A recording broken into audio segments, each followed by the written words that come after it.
No sound?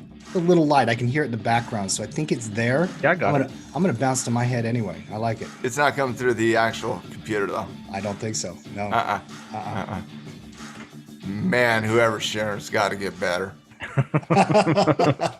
Oh, welcome out to our show here on a Friday. It is June 25th, 2021. We actually got quite a fun show planned for you here today. Coach Frank and Coach Matt are joining me. I'm your host, Coach Tim Justice.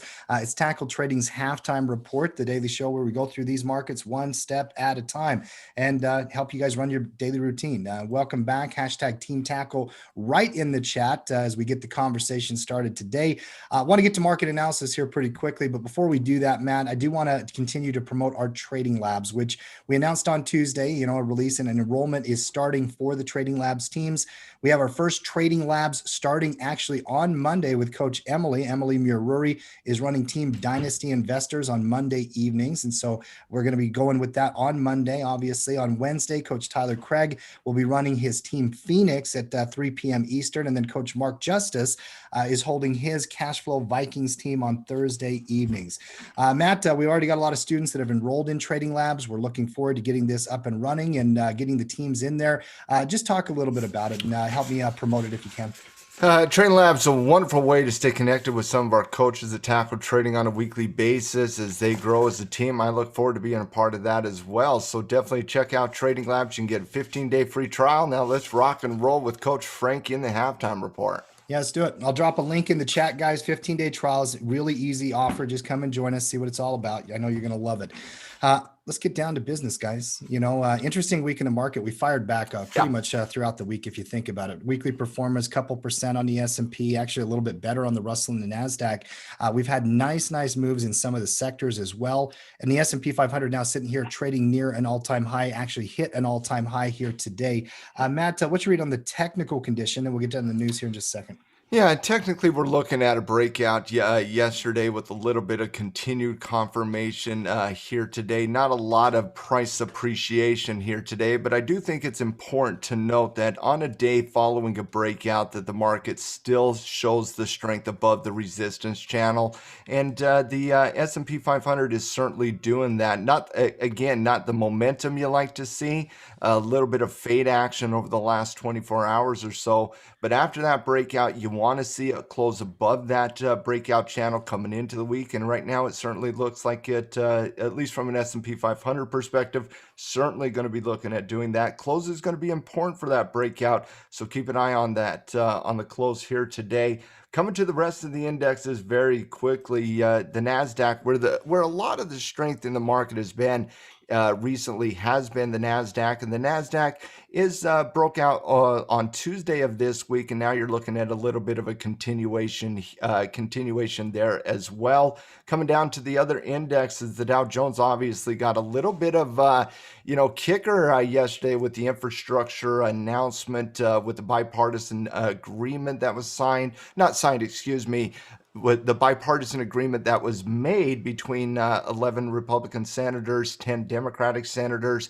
That news went to Biden in the White House last night. They signaled that they are willing to move forward with that as well. We'll talk about that when we look at the industrial sector here, but just a little bit of context on what is happening in this area of the market. So it's got that little cherry on top right now in the momentum, and I do think this is fairly important from an index perspective.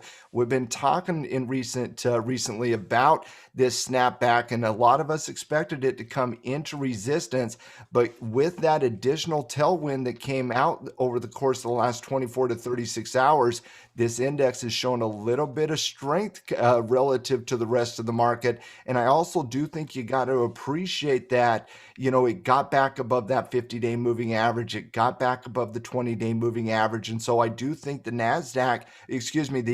Dow Jones, with that little kicker of infrastructure, gave it a little bit of a push to break through these resistance levels. And you should see some clear selling, at least to the top end of the channel. But that's more about next week's price action than this week. But I am looking at the industrial areas of the market for next week potential trades. And then when you come into the Russell 2000, I do think you got to like what you're seeing in the Russell 2000, especially with this increasing support level against the backdrop of the horizontal support level between 2100 and 2120. Now you're fighting up against that all-time resistance breakout channel. It's like Coach Frank says, I say it all the time too. Coach Tyler says it all the time. You got to love the price action. You got to love the momentum coming into it. But you also cannot discount the importance of this resistance level now. The first time we broke out here, I said, you know what? I'm not that concerned because it's just one test up there. Now we got multiple confirmed tests of that resistance channel between 2350 and 2360 as well. And so, yeah, I do think you got to concern yourself with that resistance level. Look for a little bit of consolidation. But I think you, me, Coach Frank, and a lot of other traders out there are certainly looking at small and mid cap stocks for potential breakouts if the Russell 2000 wants to play ball. For sure. Okay. What about you, Frank? What yeah, I mean, with the Russell chart, I mean, the only thing I would add is take your time. You don't need to do it on Monday morning, right? Mm-hmm. I do like Matt said, I really like that we created that higher low. We've seen a lot of momentum. Maybe we don't get it. And I do think you always assume that resistance is going to be a challenge, right? It's hard to break. It's resistance for a reason. Would love to see a little bit of consolidation going into the break to give it a little bit of time to pause. But yeah, that could definitely be a space as we get going into the next couple of weeks. Anytime something, Mark says it all the time, right? We all say it in one way or another, but anytime you're breaking out of a long consolidation range, it at least has to catch your attention from a technical point of view.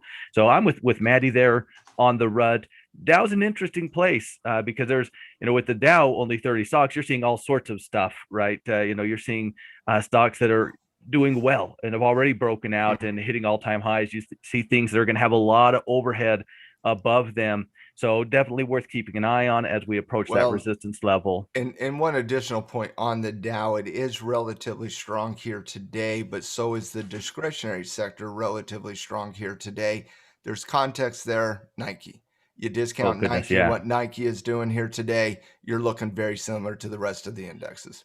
Yeah, goodness gracious, Nike. But here's the thing about trading. You can't discount Nike what Nike did. You cannot. It counts on the scoreboard. Sure so does. 100% it counts. But we'll certainly get into Nike's let's just call it a blowout here. It's a blowout. We'll certainly get into Nike's blowout. We're going to come up with a new name for things like that. So yeah, I don't know what it is. But I'll very impressive. Let's just put it like that. Very impressive. For sure. Big green candle on the weekly. We'll talk about it a little bit later. Obviously, Nike reported earnings here after the bell yesterday, and it's gapping up 15% today. But I want to go back to the market before we move too far past it, because there's several things I want to unpack there and talk about. One of them is the infrastructure deal that we had, kind of broke the news yesterday on, Matt, that they were talking and that they had announced that they had come to terms on a deal. As we go through some of the details in the last 24 hours, kind of get a feel for what's going on there. It's really an interesting, proposal and how they're going to move it forward. I know there's still some questions about that and whatnot, but in my opinion, it signals, willingness by two parties to come together, have conversations, try to get something done, in terms of a bipartisan, outlay. I even heard President Joe Biden talk about this is the way we used to get stuff done, and kind of homage to his old past in the Senate when he used to work as a senator there. Matt, what was your read on this new proposal and the new terms of the deal? At least for a brief moment in time, it does feel like it does feel a little bit like the 80s and 90s, too, quite frankly, when they're debating these infrastructure deals.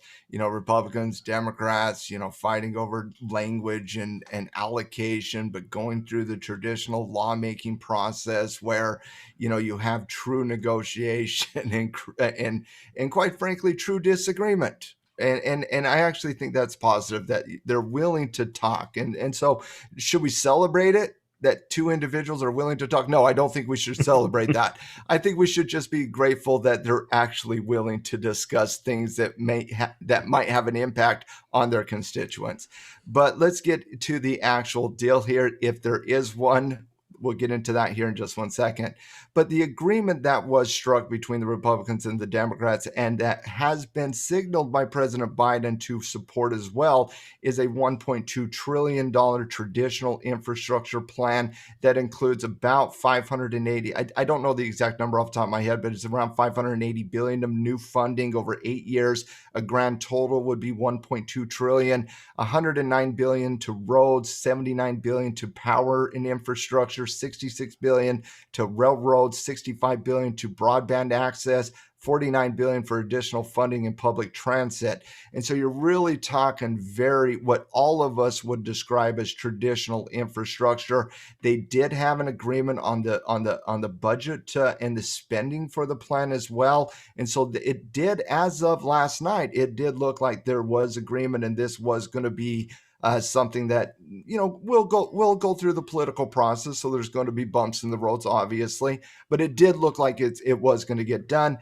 A little bit of cold water on that, though. A second plan is in the works, produced by the Democrats, that would be considered more not traditional infrastructure, but what is being labeled as human infrastructure. And that would be to the tune of another $1 trillion. I don't know the exact numbers there, but in that plan, it does look like the Democrats are looking to go at that one alone and pass that circa budget reconciliation process, which does not need the 60 votes that would pass the filibuster. So we're looking at a 50 vote threshold. That then threw cold water on the traditional plan.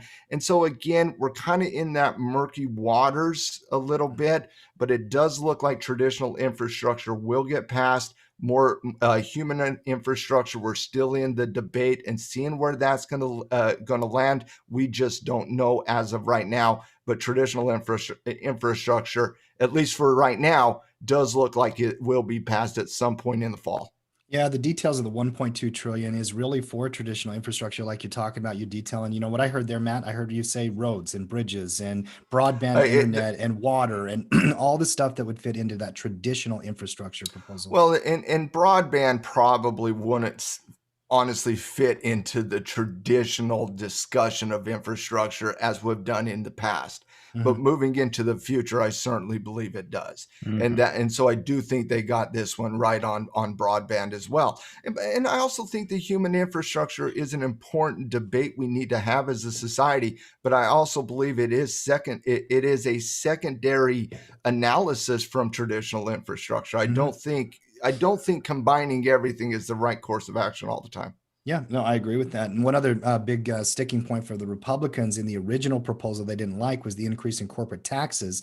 In the new agreement, they are going to strip out that corporate tax increase, so it's not going to be a part of the 1.2 trillion. They found a way to pay for it and budget for it without it. So the way they found is they told the IRS to do their job. So watch out, guys. Uh-oh. Yeah. They said we're going to get 100 billion in from the IRS. They told the IRS to do their job. They're going to enforce more of the accuracy of the books. They're not looking to change it, though. Yeah. It's an interesting state of affairs, obviously, over the last 72 hours or so. Here we are. I saw the president walk out onto the White House lawn and say, we have a deal after meeting with Republicans. I see that as a positive. I know the political process well. We talk about it all the time. It's not a done deal through Congress. Yes, Biden comes out 12 hours ago, says we have a deal. 12 hours later, Lindsey Graham says we don't have a deal unless we get this, and this. The progressive left says we don't have a deal unless we get this, and this. That's the political process we all hate. Yep. Don't fumble this one, guys. Yeah. Don't mess this one up, guys. Don't mess this one up. You got an easy one here. Get the traditional stuff done. We need it. What I've always taught in negotiation and contract and business agreements is you're never going to make everybody happy. Find the mid, make as many people as you can happy, but you're never going to make everybody happy. Don't mess this one up. Well, and with that in mind, I mean, I wouldn't mind taking a peek at several of the sectors that would be impacted directly by infrastructure. You got XLI here. Obviously, it's had a nice little rally this week, back into some problems technically. What's your read here on these sectors? Well, and again, that's where my concern is, right? coming into this week, I think a lot of market participants, especially given the fact that the cyclical areas of the market were so overextended to the downside. I mean, we're talking about an industrial area that has been very, very hot over the last few months and over the last few weeks, just down, down, down, down, down, down, down, to the point where you were very overextended. You can see our RSI down here fairly overextended as well. So I think a lot of market participants coming into this week was expecting price appreciation in these areas of the market that were really hit fairly aggressively last week, coming back up into the resistance. And I'm seeing a lot of reports out there saying, oh man, look at the cyclical areas of the market. Look at what, energy is doing this week. Look at energy this week, up, close to 6%, basic materials up 4.5%, financials up 3.5%, industrials up 3.5% as well. And so when you're looking at just from a price perspective this week in terms of percentage, I do think some market participants are getting a little bit of a misread on that, saying that money is coming aggressively back into these areas of the market. That's not my read yet. And the key word is yet. I think we fully expected these resistance levels to get tested, but by declaring victory here, Tim, prematurely, it's kind of like, the Miami Dolphins.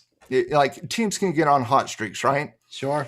And let's say the Miami Dolphins, in the first 4 weeks of the upcoming year, they play the Bears, the Falcons, and then the Bengals. And they're expected to go 3-0. And so if they go 3-0, yeah, I'm going to be like, fantastic. You beat your competition, but you were expected to beat your competition. I mean, we're talking about the Bears, the Falcons, and the Bengals. And so if they're 3-0 going into game 4, I'm like, yeah, I'm happy, I'm excited. But again, you did the job that you were supposed to do. But then in week 4, you got to play the Patriots. That's a real game. We got to make sure that to get up and ready for that battle. Well, that's the same type of conversation I'm having with the industrial sector right now. Yeah, I'm excited that you came off the lows, but you were expected to come off the lows. You won that first 3 games. That was fantastic. Again, you were expected to beat the Bears, the Falcons, and the Bengals. Now you got to fight the Patriots. Now you got to fight resistance. Did it land? I'm not doing it. I give you an A for that one. 100%. Thank you. That's locker room fodder right there. And listen, I see a bet upcoming whenever the Bears and the Dolphins play here, and there will be a lot of trash talk one way or the other. You got a good team, bro. You got a good team. Trying to slide that into the halftime report in June. That's impressive. I got to tell you. That's a dynasty analysis right there. But I do agree. Listen, you have had a bounce back here. We're not out of the woods. The point is very important to make sure that it's getting across there, because even though you've had nice sector performance here, you'll see this headline in the news, Frank, this sector up 2-3% this week or whatever it is, right? Yep. They've come back into ranges or even falling moving averages. So Frankie, how are you watching these charts? Do you think we're going to upgrade industrials later today? I mean, what would your take be? I don't think so. I think I'm going to probably argue that they're in an appropriate spot. You need a challenge, right? Like Maddie said, we were expected. We've come off those lows. Now we get into the challenge. Now let's see the folks who have been buying in off of these lows. Now let's see how they respond to those challenges. I'm always, for better or worse, going to look for that response, right? I need to see some selling before I'm going to want to get involved in buying, at least on a on a chart that looks like this, right? I need to create that higher low. I need to give the bears out there who say, hey, you know what? This is just a bearish retracement. Now, I'm not necessarily one of them, but that doesn't mean they don't exist, and they might be right.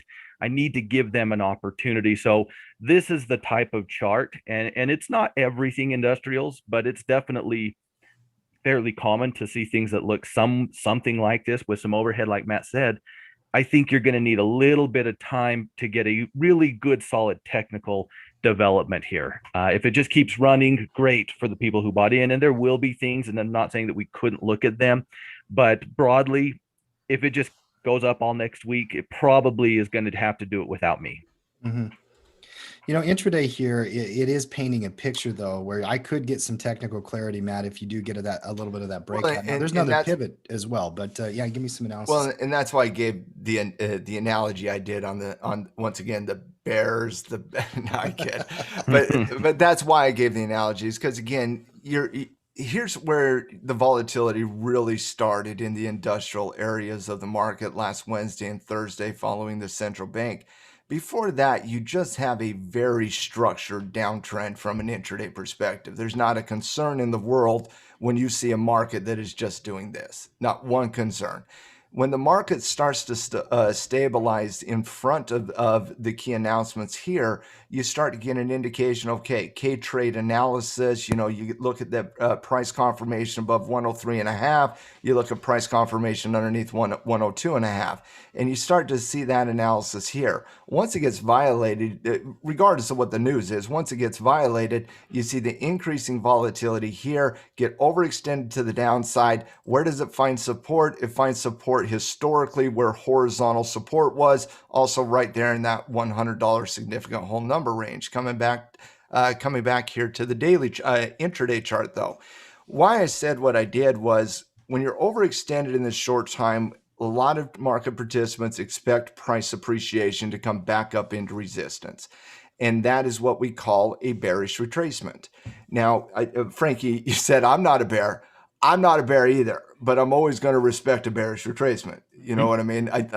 I'm more on that bull side of the equation over time, but we'll take our shots at bears, but no way would we ever consider ourselves a bearish trader, even if you do take some shots. But you're always going to respect bearish technical analysis, because that's going to lead into your own price, your own decisions of when to get in and when to start making adjustments in portfolio and so on and so forth. And so you got to be looking at this right now as a short-term bearish retracement that's coming into a key area of resistance. And Frankie, we've talked in the past about that bear stop out day, and that bear stop out day can lead to further price appreciation as everybody else in the dock starts looking at these areas of the market as well. And so I do think that is the key signal that you're kind of waiting for here in the industrial sector, and even in the financial sector to a certain extent, although we're starting to see the beginnings of that already on the backs of the news that came out that the 23 banks, thank you, Huddle, today for bringing that news to the equation. But the 23 banks that is categorized by the central bank, they went through their stress test. And guess what? Shockingly, they all got blue ribbons, guys. Yep. Every one of them got blue ribbons. So let me paint you the picture of how stress tests work really quickly. Okay, so the central bank has the banks go through a test. They tell them the key metrics. They then give them the money to ensure that they pass the test. And then we are all supposed to be shocked and just amazingly gratified when they pass the test, that they were given the key metrics to pass the test and the financing to pass the test in the first place too. But that's kind of like Tim going to college. And you know what? The university pays for his education, then gives him the key to the test, and then pats him on the back as he passes the test. Good job, Tim. Hey, thanks. Good job, Tim. Okay. Yeah. So, but here's the important news that we have. Now that they passed the stress test, Tim, what can those banks start doing? This is the part for the financial sector. They can start using their piles and piles and piles of cash. Arsenals. And like even JP Morgan just last week said they had nearly 700 billion in cash. They can start buying back stock and increasing dividends. Okay. And that's what they're going to do. They're going to start pushing that money back towards investors now that they can free it up. I want a bet at Tackle Trading. What's the first bank? Ooh. What's that first bank? I'm going Goldman. I'm taking Goldman. They'll wait till their earnings report. Somebody will come out in advance. It'll be like Bank of New York Mellon or something. I'm gonna go. I'm going old school bank. Yeah. But that is the important news, and that's also very important. The banks increasing dividends, stock buyback programs have been so vitally important for bank price discovery over the last 10 years. Fully expected to have equal weight over the next 10 years. positive movement for the banks. Obviously, we're seeing some price appreciation here. And so that's kind of what you want to see, though. It's not just the news. The news is positive and it puts you and it gives you confidence in price discovery. But at the same time, you still have to fight through these key levels. And right now, finance is fighting through that first key level. You have the second one right there, the downward 20-period moving average. Coming back to industrials, kind of waiting for that same thing. There's just too much chop from a technical perspective to really get too excited before we start to see true price levels achieved here. Yeah. Yeah, I agree with that. And go back to financials, though. I do have to make one point on this stress test thing before we move past it completely. And obviously industrials, financials, a lot of these cyclical areas, they all have these potential bear retracements developing a little bit different in chart character on some of them. Frankie, I'm sure you're seeing a subtle differences here or there. But with the financial stress test, listen, the banks passed, the Fed's released it, and now they're going to be able to do those dividends and buybacks programs, of course. But how in the world does the Federal Reserve know that the banking sector can handle a 55% crash in the foreseeable future in the stock market? When you read the detail of this, and I don't want to go full nerd here, Matt, I don't need to do that, but I just don't agree with the premise behind the way they do their math. Okay, let me help you out really quickly. See, you're comparing what the banks did last year, right? And you're like, oh man, the banks went down 40% last year and we had to give them how much money just to make sure that they didn't go under. Yeah, right. And so now the central bank is like, well, if they go down 55%, which is greater than what they went down last year, they're good to go. Doesn't make sense to me. Okay, so let me help you out. If they go down 55, how much money did we give them last time? 10 trillion total, but okay, we'll give them 15. Okay. Gotcha. Sweet. Well, is that in the stress test? Because that's not that's how it works. Okay, that assumption I actually agree with. But. Because what they're not telling you is the leverage on leverage aspect of the banking system. That's right. But again, we don't need to get into that today. Well, financials have the potential for a little theme to develop. I see this headline in the huddle's future, Frank. XYZ Bank, whether it's Bank of New York Mellon or JP Morgan, or whichever one wins that one first, they raised their dividend and announced a stock buyback program. I think you're going to see that headline quite a bit. Frank, what are you seeing technically in these charts, if anything, in the sectors that you want to talk about? Well, I think you're needing work. I mean, the problem with, the industrials and things that look like that is that if you're going to bet on them now, your stop loss is all the way down at those lows, right? Which it just presents a very poor risk to reward scenario. So you need something to develop. So you're going to see that while finance looks a little bit different. I would argue it's the same general theme, looks a little stronger, but I still think that you need that. So like Maddie said, these are the bear stop outs. That's exactly what I'll be looking at in stocks in these areas. Let's pull back, give us a couple of days, let it be pretty mellow. Let's create that higher low and then take out what ultimately ended up being that short-term resistance level. That's always going to be something that catches my attention and always something I'm interested in following. So that really stands out to me. You continue to see strength in healthcare. It's not really, XLV is not really lighting the world on fire, but it's continuing to have those little breakouts. And if it could get the healthcare plans to play ball, which they're always a grumpy bunch. They're one of the weirdest areas of the market, in my opinion. That XLV could probably get cooking a little bit more, but I definitely think you like to see that strength working into resistance now on XLY. We talked about this chart last week, and that was another one of those bear stop outs, right? It took several weeks to develop, but that's why I like that pattern now working into resistance. So we are going to want to keep an eye on that as we get into the coming weeks. Other than that, materials very much like the financials and like the industrials. Energy, nice bounce back weeks. I didn't find a ton of charts that I thought screamed, buy me on Monday morning in energy personally. Tech continues to be a very, very strong place. I was really noticing as I was going through things, a little bit of everything, a little bit of this, a little bit of that, some areas more so than others. But as sometimes when you're scanning, you're like, did you see there's 9 million things in tech? To me, it was more like there's, 6 here, 7 there, 6 here, 5 there. And that's really the way that, it felt to me going through the market today. It felt very stock pickery to me. Well, I mean, the reality is when you're looking at the cyclical areas of the market do what they're doing, forming a lot of bearish retracements. Maybe you get some bear stop outs here fairly soon. But again, you come back to technology, that took a little bit of time. You come back to discretionary, when that violated support, that took a little bit of time. And when you're looking at these specific areas of the market, and you're not just looking at the sectors, but you're looking at the individual components, right? Mm-hmm. What you're going to see is you're not going to find a lot of great bullish trades for next week. You're just not. I didn't find one, for me anyways. I did not find one bullish candidate for the scanner reports for the financial sector, and it's not because it's what I'm not liking the news or liking the potential price action.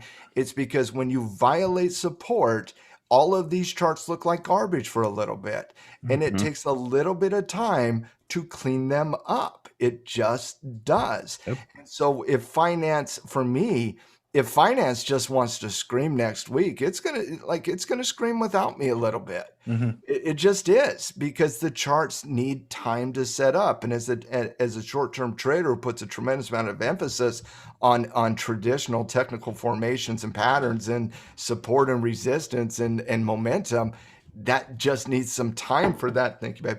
That just needs some time for it to establish proper technical parameters. You got in industrials, you're looking at a fairly similar thing.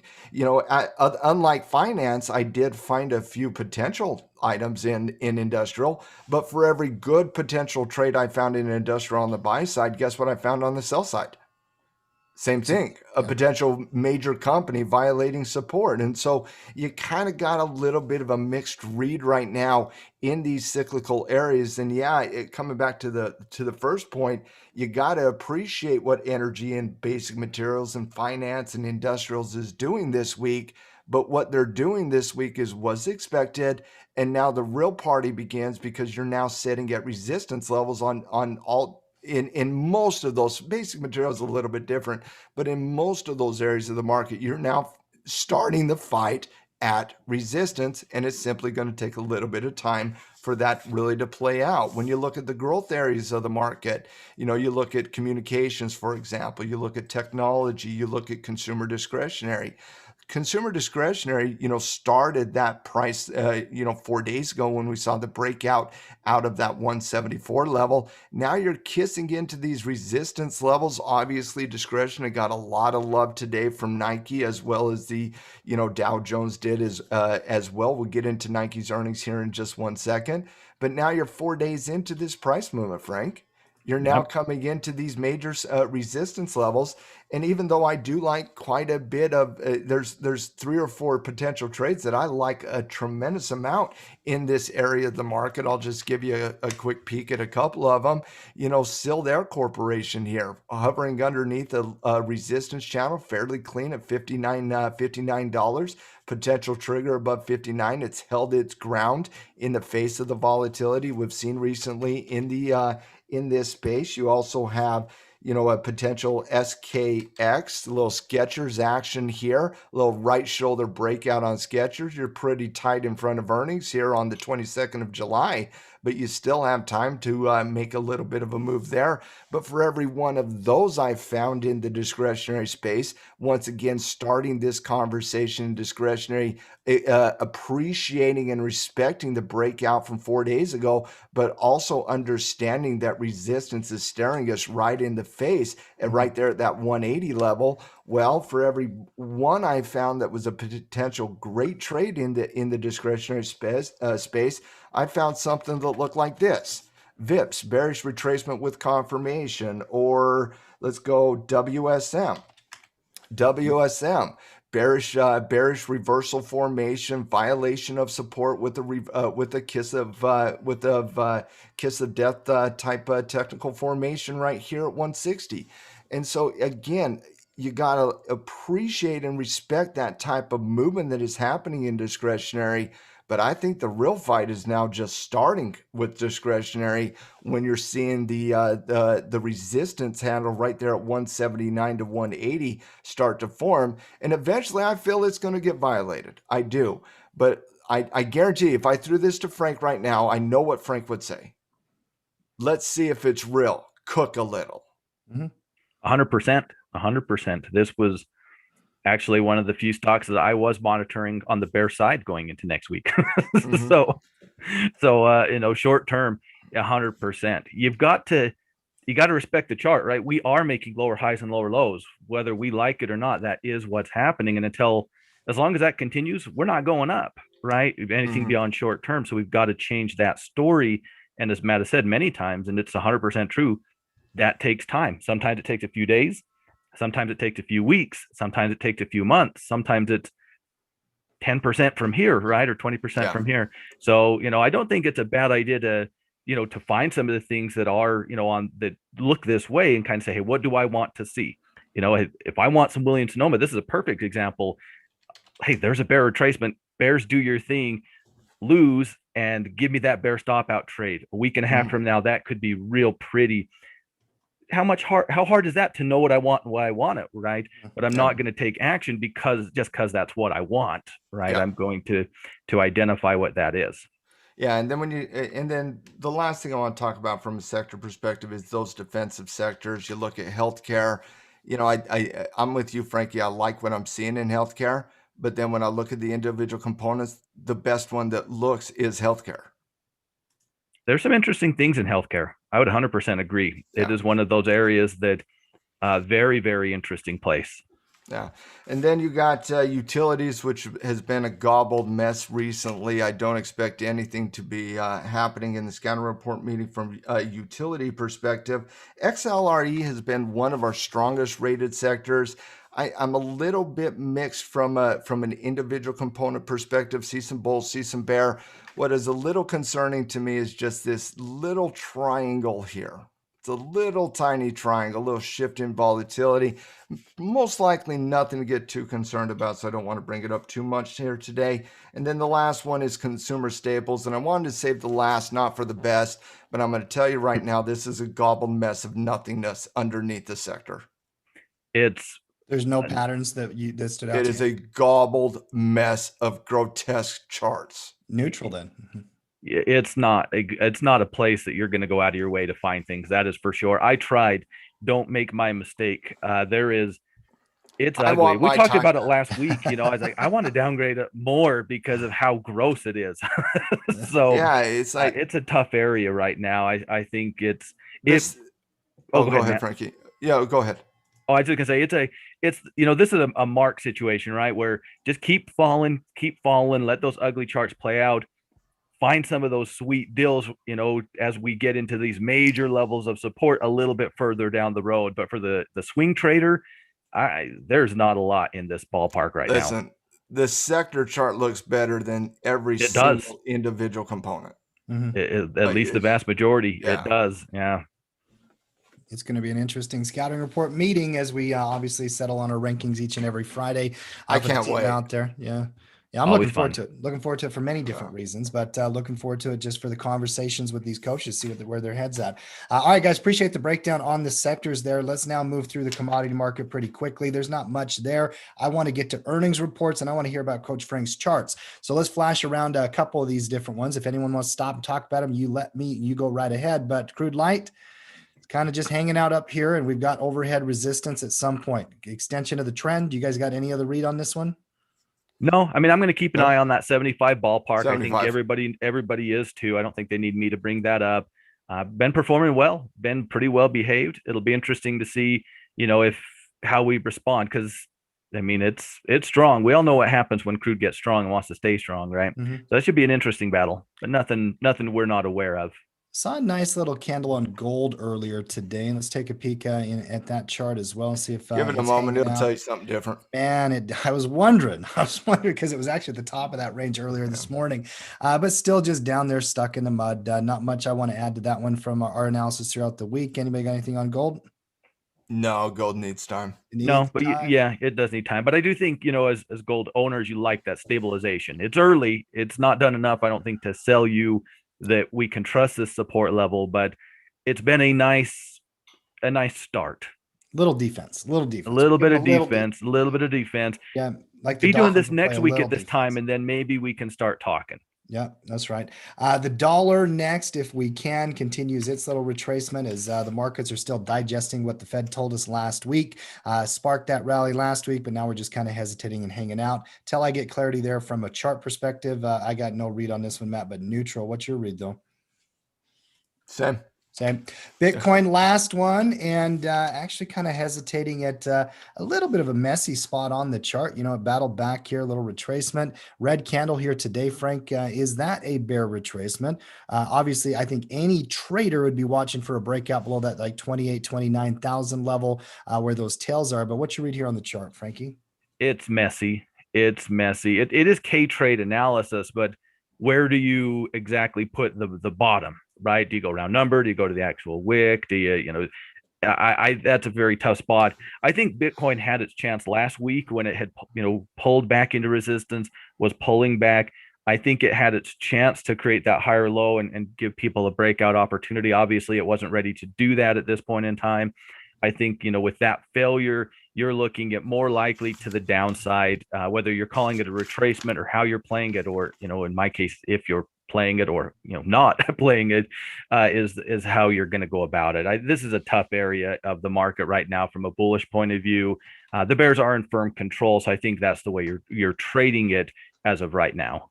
Yeah, well, first of all, I don't know if there is a trade here until it breaks or does something there, and I still would not trade it that way personally. But for me, it's a stay away and wait until I get more clarity. It's been that way for a couple months, quite frankly. I honestly did. I honestly thought it had a chance last week as it was pulling back off of that resistance. Hey, if that development happened, there could have been something there, but that was so last week, right? That's a long ways away now. Yep, that's right.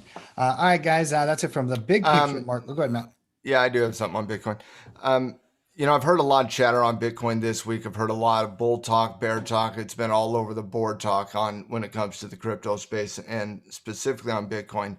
The only thing relevant that I feel happened this week was the confirmation of the zone of support that we now know what to look for, and it is the wick. It's not the 30,000, it's the wick. And so that's the only thing. When the wick came down on Tuesday and confirmed that against the wicks over here, it did tell you that the wicks will play a role here in the identification of support. And so, yeah, I do think that's the only thing that relevant happened this week for me anyways, was the confirmation on the zone of support, which is a minor detail for a technician, but a very important one for a technician. Yeah, lets you draw that level down there and start to at least see it as a line in the sand now. Yeah, I agree with that. Bulls prematurely declared victory with a $30,000 support hold. I can tell you that. Well, they have a tendency to do that. Yes, they do. And it is way premature to call any victory here. Yeah. All right, guys, let's now move into stock. No, that fight's still happening. It's going to happen for a while, too. Yeah. Let's move into stock talk next here, and let's have a conversation quickly about some of these earnings reports, actually, Matt. Some really important companies, Nike and FedEx, reported today. We're going to start with Nike's blowout quarter. What did you learn from Nike? What I learned is we like Jordans. Yeah. And we like them a lot, like a ton. Nike comes in at 93 cents against an expectation of 51 cents. A massive beat on an EPS number. That's number one. Number two, revenue came in about 10% above the expectation. The expectation was 11.1. They came in at 12.3 billion on the quarterly number. They're also expected, with an increase in their revenue guidance, to achieve a 50 billion handle for yearly revenue as well. That's positive. All of that resulted in a whopping amazing 95.5% increase in revenue year over year. Congrats to Nike. Golf clap, Nike. Nike, you did great today. Women's and apparel groups also did very, very well for Nike. But Jordan stood out for me, the increasing revenue, but the destruction of EPS was really strong as well. Nike celebrated. I think what's important, the price response was a little bit more aggressive than their actual earnings numbers, in my opinion. But Nike had fairly decent numbers last time, didn't do anything. Give them credit. And also, they're holding the channel here, and I think that's important as well. Keep an eye on 150. Obviously, we're going to need time on this one, right? We don't chase things. We need time on this one. But keep an eye on 150. Let's see if that starts to form as a support level. The only thing we have right now is after the open, a little consolidation above that level. Outside of that, positive numbers, positive momentum on Nike, and obviously has been carrying the market here a little bit today. A couple other numbers stood out to me in the report as well. And the EPS beat, like you talked about, is a huge beat. 91 Massive. cents over 50 on a company the size of Nike. That's huge. But Matt, their North American sales doubled in the quarter from a year ago. But that's not the important thing. Because how many of these earnings reports do we hear year over year, they're up this amount, but we're all like, okay, yeah, but last year was pandemic. North American sales were up 30% from 2 years ago as well. They're seeing good metrics in a lot of their different brands, including Jordan's, which is something even their CEO highlighted how well they're doing. And their online sales are still surging as well. Sales in China were up, and they've had some political problems in China recently, and they did see improvement in their sales in that region as well. So I saw a lot of metrics even underlying the top bottom line stuff that I thought were impressive. I don't know what you do with this, Frank, now that it's gapped all the way out to where it is, besides let it develop. But put it on a watch list. That's I mean, the only other alternative, I agree, that's what you should do. But the other alternative with the way the candle's shaping up is to momentum play it bar by bar if you want to give it, if you're that impatient. I agree with Matt. You let it cook a little while and get the next swing, whatever it is. But I would argue, well, I wouldn't argue if somebody said, hey, I'm going to momentum play Nike off of this bar. I just wouldn't join them. And all I'm going to suggest is Nike does have a history of gap up, fade, gap up, fade, gap up, fade. So gap up, fade. It just be patient. Yeah, know the company. Oh, always going to agree with that. Yeah, know the personality. All right, from one big price response to the upside to another small price response to the downside with a big company, FedEx here, Matt. A little bit of a downward move after a couple of disappointing data points, but not all bad here in the report. What did you? No, I didn't feel like obviously it wasn't the blowout Nike of domination, right? But FedEx came in at $5.01 versus expectation of $5.04, so a slight miss on EPS numbers. Revenue did beat the expectation at 22.6 versus the 21.4 billion expectation. That resulted in a 30% yearly increase in revenue year over year. And they also reaffirmed guidance. So on a day where, we got Nike increasing revenue guidance, demolishing EPS, increasing in product sales across different types of brands. You compare that against what we saw in FedEx, like, yeah, why would I want to touch FedEx? But again, raw numbers were fine. The reaffirming of guidance was fine.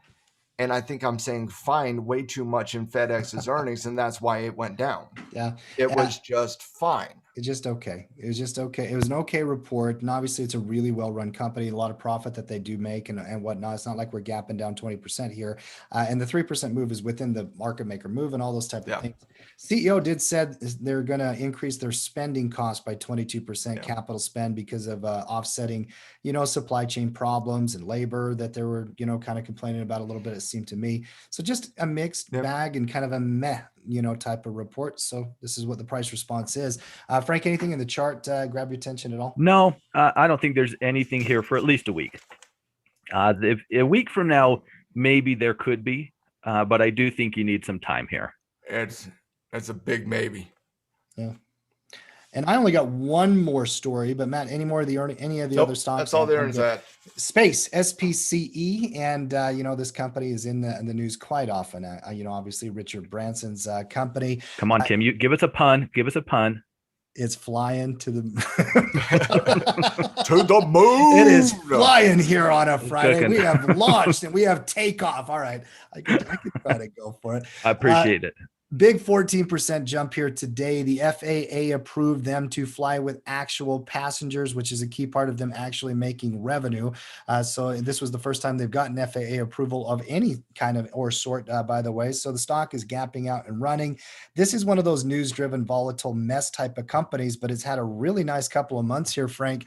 What are you seeing in the chart? I see huge volume surges behind news-driven stories and a trend developing. I mean, what's your read here? Yeah, I mean, I see a potential break breakout in the very near future for us. I think if we're trying to get in, hey, I hope you were already in, and congratulations if you were. Welcome to the future, I suppose. But if we're not in, we're looking at that old resistance level, right? Just at approximately $60. I think I mean, you can't buy right here, can you? With No. knowing that last time we got smacked there, No. and so let's work into that resistance. Let's see how we develop, because beyond that, well, 100% a breakout is always going to be a viable trading situation, in my opinion. As long as you're happy with the risk to reward, I'm happy with your breakout. Let's let that develop. I could very easily see that being something that is on our radar in the not too distant future. Yeah, there's But it's tough today. It's just, I mean, it was just too big of a move, too close to resistance to build anything I think that would make a lot of sense. There's no reward to risk scenario here that makes Yep. it, any kind of new trade. So yeah, anyway. All right, that's all I got from a news perspective here, guys. Let's now move into the thing that we should not let make people wait for anymore, and it's their favorite segment of the week for many of our traders here at Team Tackle. It's Coach Frank's charts as we round out the week. Frank's done his scanning to get prepared for our weekend options reports and stock reports. We have those meetings as a team internally here in a couple hours after the bell, and we build those things for our pro members. But Frank shares some of those charts here on the show here in kind of anticipation of that. Frankie, what'd you find here today, and what do you got, my friend? Ooh, I got some interesting ones. At least I find them interesting. I want to start with when Matt was talking REIT, I almost threw him out there, but I figured I'll wait till the end. That's how patient I can be. And that's American Homes for Rent, AMH. Has held out stronger than the sector. Very clean little top end breakout play, right? Again, it's a REIT, so take that for whatever you will. But I really do like the relative strength. I really like that we've got a clean consolidation pattern developing for us. We don't have any resistance looming above us to push us down. Potentially just a nice clean little breakout, nothing fancy here over in the real estate space. Maddie, what do you think? Did you find anything in real estate that I did. I found two. I found two in the REITs. One of them was AMH. I love the cleanliness of the potential breakout here, and you know how we get down and tackle. We love clean breakouts. There's probably not a technical pattern we love more than a clean breakout. Probably not. Right. And when you look, excuse me, and when you look at the intraday channel, yeah, you got some chop up here to the north of the breakout on the overnight action, but nothing really within the day. You look at a fairly clean breakout right here between 39.45 and 39.5. I do like that potential breakout. I like the cleanliness of it as well. The only other one I found in that space that I did want to have a little bit of a conversation was CubeSmart, and a little bit of a similar type analysis, slowing momentum, consolidation, high base type breakout, but I like them both. I had them both down. AMH was probably the one I like a little bit more than Cube, but I did want to get everybody else's take on Cube. Yeah, I could see what you like about Cube. And me, I hate picking favorites. So I'm not going to. I think just the quick visual, AMH looks, it just stands out for the cleanliness. But these guys are really close, right? They're very, very clean as well. And a very interesting. I think it might come down, quite honestly, to risk to reward would be probably the determining factor to me. Which one do I felt I was getting the better risk to reward on? They'll probably be pretty close. I doubt one's going to give me 4-1 and the other one's giving me 2-1. No, they're going to be tight against. But it might be 227 to 212, right? And every dollar's a dollar. I'd rather have than not have. So I could see what you like about those guys. Yeah, and I do like the relative strength going into a potential breakout on Cube a little bit more than on AMH. But I'm splitting hairs here. I like them both. Yeah. Anything stand out one way or the other to you, Tim? Yeah, there is actually a subtle thing, but it's like literally splitting hairs. I think we've said it 3 times because that's kind of what it feels like. AMH has a subtle momentum change where Cube doesn't, and so if I'm going to have a tiebreaker here, I'm going with Cube because I think the momentum is still intact there, where AMH is very, very subtle. It's not a big deal. It doesn't change the trend here, and there's still a trade, but I think that is a subtle thing that it would put me towards Cube. Fair enough. A swing trader might might lean to cube, where the position trader might lean more There to you the go. consistency of AMH. Yeah, that's probably a good way to think about it too. Yeah. Yeah. REITs, couple of REITs on the Couple of radar. interesting All REITs, right. that for sure. Matt and I talked a little bit about this one in pre-production, and that's LYV, Live Nation. Yeah, both of us had this one on the list. That's a Russell 2000 right there. It's pretty interesting looking chart, I thought. And we, after pulling back into that 50-day moving average, we really fired off on the nice volume spike back into resistance. And I think it did us a little bit of a favor by taking a few days to hang around this resistance level. This is a pretty significant, resistance zone, right? I mean, it's all year long, big old cup and handle. I would argue personally that you want to make sure that we get a close above our resistance in a scenario like this. That's just my rule, of course. So exactly where that would need to be, hard to tell for sure, but I do think a break of this would be a very intriguing opportunity from a technical point of view. I definitely agree here. I'd like the 3 days of consolidation. We certainly could see a couple more days. You could see a couple more weeks. You just never know when you're fighting up against that resistance channel, when the battle's going to be won.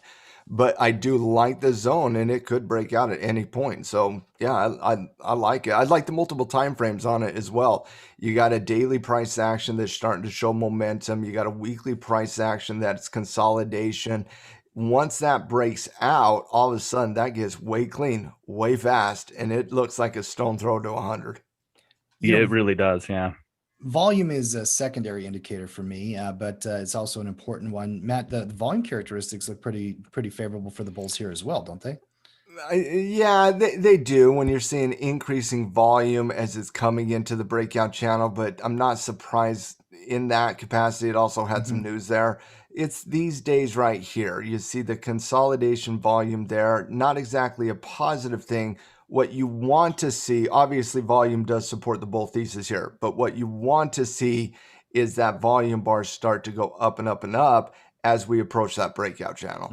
And so on the breakout is what you really want to see, the increasing volume. Gotcha. Interesting candidate there, Frankie. All right, what we got next?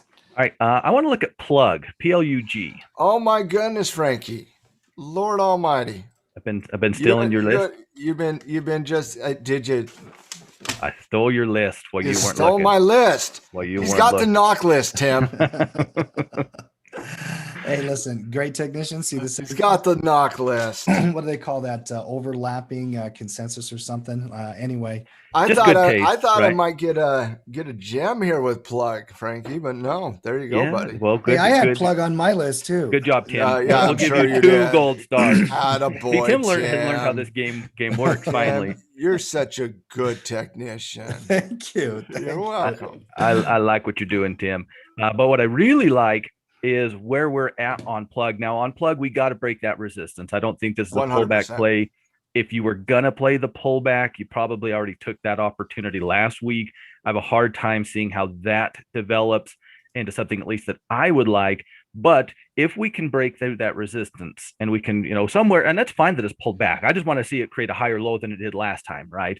Wherever that might be, just be higher, preferably be, right in these moving averages. That'd be great. But it doesn't matter too much to me if that's not how it plays out. We do need to break out of that.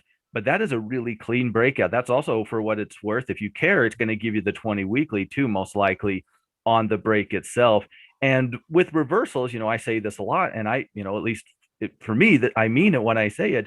It's just, we've got lots of upside and lots of fights, and you don't, know that we're going back to 75, right? But some reversals do that. Every one of them could do it, but we've got several fights along the way. But I think we have a pretty clear run beyond that initial break, Matt, which is the only one I really, really care about, right?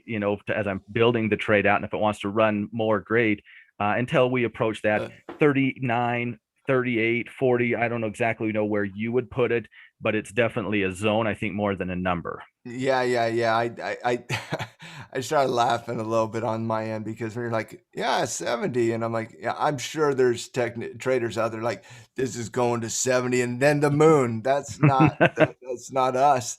I kind of like 37.5 by 40 here. Yeah. Speak for yourself. I got 70 as my first target, 100 for my second.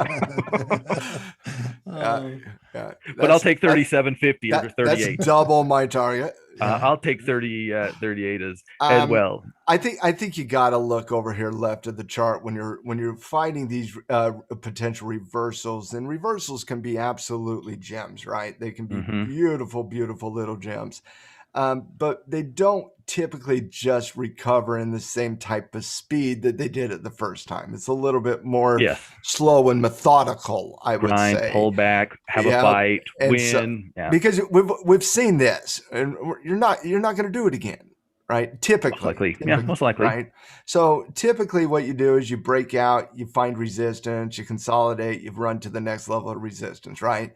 And so you break out here, and I do like the cleanliness of that breakout there, Frankie. And I certainly agree with you that although the pullback would be tempting, the double top would nullify that, in my opinion. That's why you're looking at this as a breakout, and the pullback you're just seeing is resetting the run into the breakout is all you're really seeing that as. It's the breakout, the breakout, the breakout. Target, you're looking left of the chart, you're looking at 37.5 by 38. You do got some chop at 40. I do agree with you that it's more like zone of T1, 38 to 40, zone of T1. Once you get above 40, you got some love potential at that point. You got some love, right? You got 48 to 50 at that point. So, but I like the trigger there. I like the trade. I like it. I do too. And on these reversals, I always look at the second target's the goodie, right? The first one, that space I expect. If we break out, I can't see any logical, technical reason why we don't work into that area. But go ahead. If we win that fight, that's where it gets exciting, right? That's where it gets exciting. But we can be in it. And also, before. Frankie, that's where it got exciting last time. True enough. Right? It got chop here. It got exciting here. So, man, maybe we do repeat the last time. But again, I do think 37.5 by 40 in that range is that T1. Yeah, I think so too. I think you have to be satisfied with that being where it maybe loses, right? It's tough. You win one fight, you get another one, and you very well might lose the first one, or and so I think you do need to be satisfied with your risk reward in that zone, wherever you're putting that number. Yeah, sure. and again, using an ATR, I mean, 38 by 40 is a $2 range, and the ATR is right now around 2, so it's right in that zone. Yep. So, Tim, anything you'd like to add? No, I like it. In fact, there's a couple of thoughts I have, but I'm not going to go too far off on them. One is blow off tops, because I'm looking back at the left of the chart. Blow off tops that were explosive last year or early this year in some of these really popular names. And Plug Power is a hugely popular name for those underbelly type of stock investors, right? When they get blown up, it takes a long time for characteristics to come back. Now, this is a really, really good chart to teach how pivot relationships really, truly do help you identify trend. Yeah. I mean, it took time on the downtrend. Then we finally put in a low, finally put in a higher pivot low. Then we put into a higher pivot high. Now we're ready for a breakout, waiting for confirmation. I think it's qualified for reversal for sure. I like it. But I think there's lessons you could teach here as well, just in terms of trend. Yeah, there usually is. There's almost always a lesson that we can learn if we can learn it, right? So easy or hard sometimes. It goes the same way. If I stare at this chart long enough, I'm going to see everything. It is true. Right. That is true. Yeah, that is true. All right, well, let's see a couple more here. OPCH, Option Care. Listen, with a name like that, what's not to love? We're traders, Tim. Come on now. To tickle our fancy there. Option Care Health Inc. Com. I'm already out. I'm out. Listen. It's too complicated. Healthcare. You got to make my healthcare easy, Frank. Just call it option, and it'll feel a little bit better. It'll feel a little bit better. All right, I'm back in. I'm back in. There you go. Mavericks in. Let's go. These ones were interesting to me because it feels like I've never ran into them before. So I thought, well, there's lots of things I run into these days that I'd never ran into before. But when I look back at their history, I mean, they've got a long storied history of kind of being back and forth, going all the way back into like the late 90s or something. Just spent their whole life in this huge trading range. We're actually recently coming off of the bottom of that trading range. And recently, I'm looking at a weekly chart right now. So not that recently, but that's where we did find our lows. Got a little breakout play developing here, just on a little cheap little stock, right? A pretty easy breakout pattern in my mind, at least. There's not, again, they've been really range bound since, forever. But there's really not a lot of big resistance for a little while on these characters. So I'm just looking at these guys as a little bit of a breakout here, Matt. Now I'm trying to sell you. The name scared you off. I understand how it happens, but you're better than that. Little bit of a break. We're having that little bounce off of that 9 here today. We do have a wick that we might have to navigate or not, depending on that. But I guarantee I'm gonna like my risk to reward on this setup. If I can like the setup, I know I'm gonna like my risk to reward. No, I I don't like the name of their company, and it's clouding my judgment on the stock. I don't like options in healthcare. It's ridiculous. Now I can't even make a choice. I don't like options when I go and make a decision at a restaurant. You bring me food, I'll eat food. Let's just do it like that.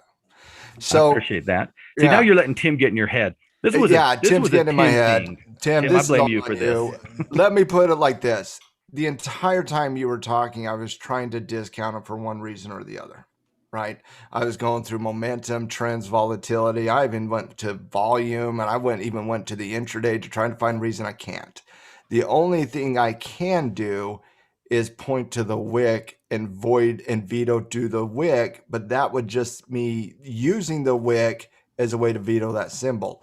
So I'm not going to do it, Frankie. I like the momentum here, and I like the potential trigger above 22. It stands out to me.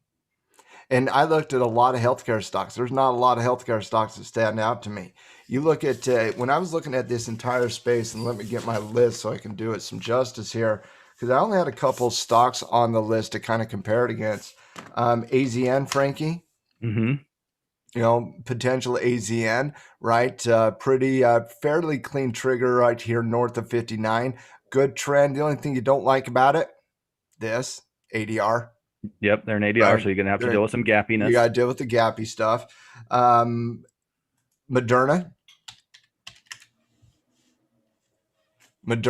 nice little potential trigger, continuation trigger there. Kind of like that. 10 times as expensive, though. Yes, some people out. Yes, and random and volatile and crazy sometimes. CGen, right?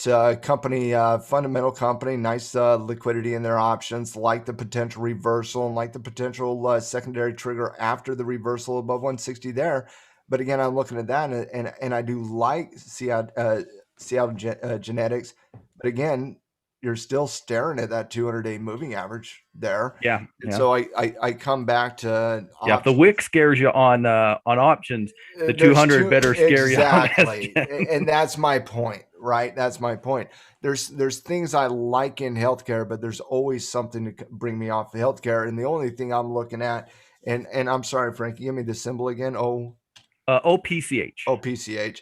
When you're looking at OPCH, the only thing know him, Maddie. I'm going to bring him up a lot. I know you are, and I know I'm going to have to get to know him, and so I'm just going to start familiarizing myself with them now. That wick's a little concerning. I would like a little detail on what happened on that day, but outside of that, Frankie, I do like the potential trigger above 22, and I do like the momentum building here. So yeah, I mean, they really jumped out to me, and I was surprised. I saw him too when I scanned. I saw him too, but I'm not familiar with the company, and so I automatically moved past them. Sure. And I almost we do that all the time, right? Well, yeah, I have a very specific scan, so anything that starts popping up in the the volume profile, because a lot of times that's what it is, right? Is their volume wasn't there, and then it is all of a sudden. So I run into things like that a lot, but usually they're relatively newer IPOs or things that, have went and become underbelly darlings and things of that nature. So see, in my scan was literally any stock 2 billion plus in the healthcare sector. And so when I scan like that, I really scan for things I'm identifying. I scan technically, but I also scan for things I'm familiar with, right? That their history, sure, 100%, their patterns, and you're familiar with their cycles and whatnot. I again, a little bit running on this one, but I do like the momentum here. Mm-hmm. So yeah, I thought they were a very interesting chart. I'm definitely going to have them on my list They'll be on the Frank report going into next week. I can't promise that they'll be on the stock report Well, going into next week. I'm you going can to advocate never putting them on promise a option report. healthcare stock. Their name. No, you can't. You can No, you never can't. promise a healthcare stock on the reports. You All right. can't. Just a couple of more interesting patterns. Yeah. Visa broke Vis-a-vis. cup and handle, little breakout. Tech with the finance kicker. Broke yesterday, didn't really do much with itself, fighting the good fight here today. But I thought that cup and handle pattern was very, very pretty personally, and obviously never going to be unhappy about a cup and handle breakout. That weekly looks sexy too. That weekly looks fantastic. So keep an eye on Visa. A nice continuation would be all right. That one. Multiple time frame analysis on that one as well. Yeah. And while the financial sector getting a little bit of momentum on the backs of the banks passing the stress test here today, and obviously the expectation of increasing dividends, stock buybacks, need some time to really kind of shake out some of that recent price volatility. Visa here's one of the few in the space that really looks primed, ready to rock and roll for next week. I like the find here. So very, very nice looking chart for sure. And then Autodesk, big old symmetrical triangle on Autodesk. Matt's favorite pattern. We all know how much he likes. I already drew it for you.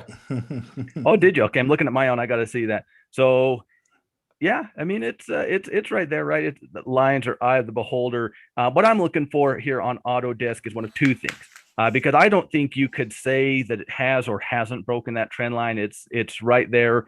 Your line is yours and mine is mine, but they're a little biased, right? We know based off of what lines. we want. Your line. We know who's got the lines. So I'm looking for one of two things happening here. If this is in fact the break to the upside, I think it's a very difficult trade. I think we let it break and pull back into that descending zone trend line and look for the pullback as an opportunity. So this is that would take a little time to develop. If this trend line isn't yet broken and it holds and pushes us back down, we're right back into that triangle, which is what I like. I'd like one more swing to the downside. I might be a little optimistic and hoping for that, but a pull back into the downside following a run, giving us a little bit better risk to reward ratio. I mean, it's hard not to appreciate. I mean, it's hard to make a case that maybe this isn't the break of it. I could definitely see people. I think if you made me say has it or hasn't it, I would say it has, but I wouldn't feel great about that. But I really like where this pattern is, and whether it's the trade, like Matt says a lot. I know Matty, he doesn't like to enter on that break, right on the break of those triangles, just not his style. But I know that he likes to look for the next trade after that, right? He likes to look for the next trade after that, whether it's the retracement or the breakout. Such a long developing pattern. I think you have to have it on your radar. Who doesn't love overextended breakouts when you're fighting against short-term resistance levels that are horizontal? Come on, everybody. Well, Tim doesn't, but he's got a heart of stone. I think we've already determined that. But yes, Frankie, I'm not the biggest fan of triangles in terms of symmetrical triangles. Let's be very, very clear there. I love ascending triangles. I love other types of triangles. There are multiple different triangle patterns. It is the symmetrical triangle where you have an increase in support and a decrease in resistance. As a trader, I like utter domination. As a human being, I like utter domination. Well, why are you a Dolphin fan then? I'm a hard charger. Well done. Well done. Well done. When I did choose to be a Dolphin fan, they were 13-0. And okay, there you go. Loyalist. And you were young. You were a young kid, so you didn't know any better. I was young and impressionable there, Frankie. But I'm going to take that lump after the bear talk I gave earlier today. But I love those types of technical patterns where there's only one clear movement forward that you can see in your eye, right? Mm-hmm. And when you're dealing with symmetrical triangles, I could just see too many probable outcomes here. Where it gets clean for me, and this is just me, this isn't everybody, guys. It's just how I approach technical analysis. But as you're overextended here, I see two potentials here on Autodesk. One is the violation of the pattern established in a higher level of resistance that would come into one of these horizontal pivot points, and then the high base or the snapback. Or two, you do have two different trend lines you're working up against. a nice retracement coming back down to firmly establish a bullish retracement after a potential reversal. I like that formation as well. But in either one of those formations, you're outside the symmetrical triangle formation with enough time to where you're actually looking at a specific trend in a specific pattern. Sure. And see, I'm on the other side. I don't think Yeah. the entry is the issue on the symmetrical patterns. I think the difficulty comes to the risk to reward side, because we don't know where to put our stop right now, right? All the way below that downward trend line, but we know that's not going to work risk to You reward. can't do that. You'd have to do it right there. Work. And so that's 282. the issue that I tend to have with the symmetricals. And like I said, everybody's got their own way to. Either to way, go. Autodesk is most likely getting vetoed. Well, I don't think this is a Right. trade. Honestly, week, I'm yeah. not going to bring it to the scanner report meeting because I think it needs another week, one way or another, whether it's the break pullback or, you know, back into that triangle. But I do think when you have a pattern that's developed, I don't think this is any different than a 6-month breakout on Visa, to be quite blunt. How we trade it might be, right, what we want to see before we get into it. But as far as the potential that the pattern yields, I don't think it's any different than a traditional breakout. So I do think it's one you want on your radar. But I agree. I don't even think I'm going to bring it to the scanning report meeting. I'm definitely not now that you said you're going to veto it. Yeah, it's a pattern to keep an eye on. Yeah, a pattern to keep an eye on. Appreciate the convo there, guys. Frankie, love some of these charts here today. And Matt, you know, obviously you've done all your scanning. You've got a bunch ready for our report meeting. We're going to have a discussion about those and kind of finalize some picks for the team out there this week. I had a great set of reports over the last week as well. Any other charts you guys want to highlight real quick before we start wrapping little up? high base and crowd strike action, put on people's radar. AMKR, little potential right shoulder breakout here, 24, like that one as well. You got a little pinch developing on Airbnb between the rising 20 and the 50. Fighting the good fight, hasn't made its mind up one way or another, but definitely one worth keeping on the radar, I would argue as well. Agreed on that one, Frankie. One I'm looking at over time is Coinbase too.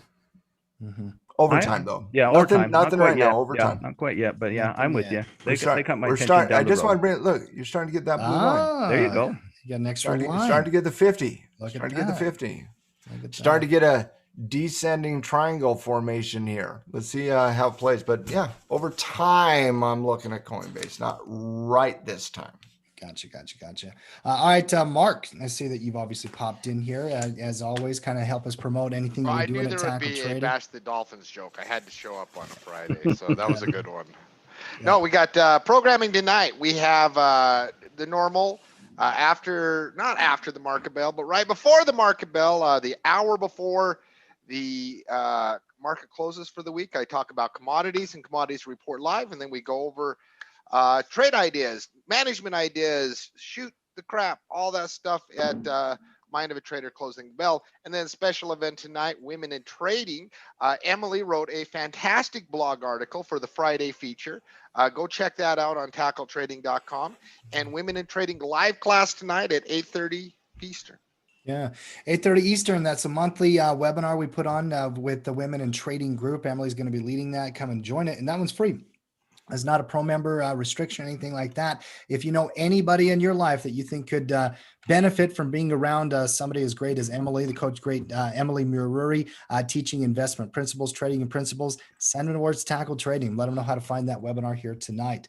All right, guys. Frankie, great job today. Any final thoughts from you, sir, as we wrap up our week? No, just continue to follow your rules, trade your plans, go with the charts, right? Nothing too crazy from me. Be aware that earnings is getting close, so start checking those earnings calendars. Matt, I cannot believe you're talking trash on the Bears in June. I didn't even plan this. I'm wearing a Bears t-shirt today, though, so maybe there's some football in our mind for some reason. Training camp starting next month. Dude, the Jazz lost. It's time to turn to football season. I wasn't trashing the Bears. I was actually just trying to find a sports analogy that fit with what I wanted to talk about with resistance. And the Bears just happened to play the Dolphins week 1 of the preseason. Just happened to fall right in there. I'm not saying when I did see the Bears, the joke came immediately to mind. So I had to play it out. That's all I had to do. I just had to play it out. You couldn't knock a Bears fan right now if you tried. It's all optimism with our young kid coming in at quarterback. So it don't matter to me. But any final thoughts for the team there, Matt? No, have an absolutely fantastic weekend, Team Tackle, and thank you for spending your time with us this week as we navigated the market. And hopefully, you guys enjoy Trading Labs, because Trading Labs are going to be amazing. Get excited for them, and I can't wait to see what Coach Emily, Tyler, and Coach Mark have in store for their respective teams starting next week. And again, remember, Trading Labs is not just the webinars. That's just kind of when you meet and go through with your groups what's going on in the market, and obviously talk shop and everything that they're planning on discussing in their labs. But also they get access to Discord and the channels that we're going to provide from a communication perspective to those groups, so that they can have ongoing conversations. And that's one thing we believe in at Tackle Trading. Tyler said this the other day. We don't do anything half-assed at Tackle Trading, and it's 100% accurate, guys. We want to have those ongoing conversations, and if you need some help, that's what a team is there for, is to help you in those moments of time that you need it. And so you're going to have the ability to communicate with your teams, with other students in those trading labs as well. And so it's not just the webinars, but the ongoing conversations, the ongoing support that not only Tackle Trading, but the community and the teams will provide as well. So get excited, guys. Go check out those trading labs. You can get 15 days free trial. If you don't like it, no harm, no foul. Yeah. And I'm going to drop a link in here for you guys out there. If you want to learn more about the trading labs, click on that link. 15-day trial like Matt's talking about. We are starting those next week. So great time to get in there and get in there in the very first week that they're available. All right, guys, we're done for the week. Have a wonderful weekend. We'll see you back on Monday for this show at the same time, same station.